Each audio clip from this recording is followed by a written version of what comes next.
First up, it's really important that you get a big enough size tank for the frog that you're housing. This tank that I'm using today is an 80 by 80 by 45 centimeter tank, and for the substrate I'm using a cocoa peat, which can be found at most pet stores.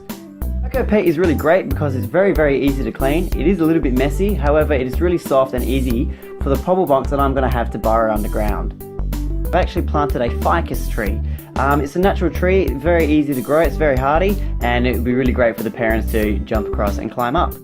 And to the right of the tank I've siliconed some glass, and that's going to be my water pond. Next up is adding the major furniture inside of the tank. Here I've got a big log that I'm securing into the tank, and we need to make sure that it is in nice and firmly, so there's no chance of this log hurting our frogs. I've got it so the Dumarelli can go underneath and burrow underneath it, and so that the parents can climb across it. Next up, I'm adding some big sticks that the parents can climb across. Now, because parents are an arboreal frog, it means that they're a tree frog, which means that they need to make sure that they've got plenty of room to climb in. But it's also really important that these are also securely in place as well, so there's no chance of it falling and hurting our frogs.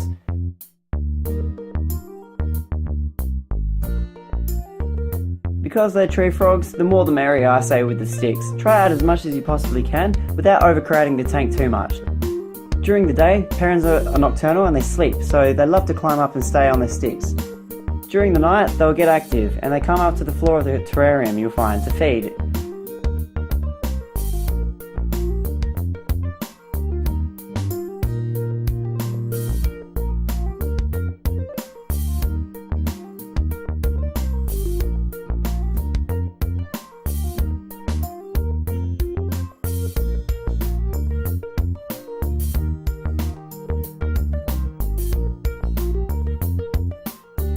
Next up, I'm adding some reptile bark into the tank. Now this is some really great stuff, so it doesn't make it so the cocoa peat sticks to the frogs too much, and it makes it a lot easier to clean. All I've done is added it to the tank, and I'm just evenly spreading it out over the course of the tank as well. This gives a great effect to the flooring and gives a little bit more of a natural flooring than what just plain dirt would.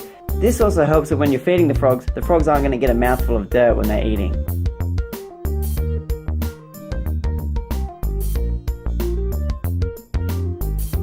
Next, I'm just adding the leaf litter that the ficus leaf has dropped. This just gives a great effect to the tank, and if the pobble bonks and the parents tree frog want to hide underneath some leaves, they're more than welcome to. Here I have a fake hollow log. Now this is really important as it's a hidey hole or a place to hide for the parents or the pobble bonks if things get a little bit too overwhelming for them. It also makes it so it's a dark area that they can hide away from the sun.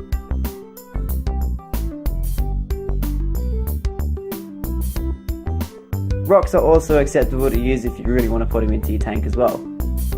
Now I'm just adding some artificial leaves into the tank as well, just to give it a bit more of a natural effect, and the parents can hide underneath it.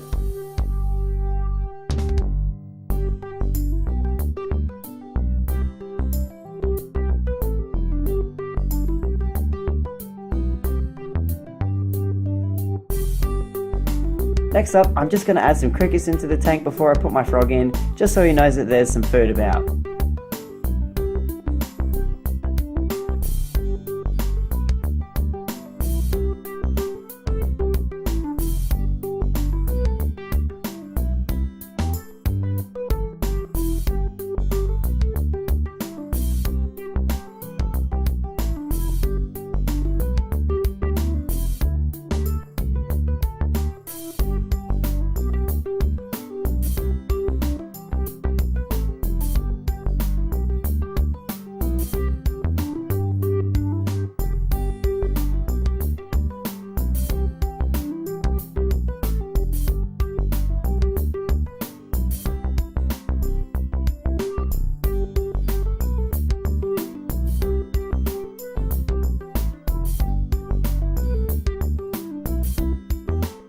Peron's tree frogs and Dumarelli are actually located in the southern and southeastern areas of Australia, so the temperature doesn't need to be too hot for them.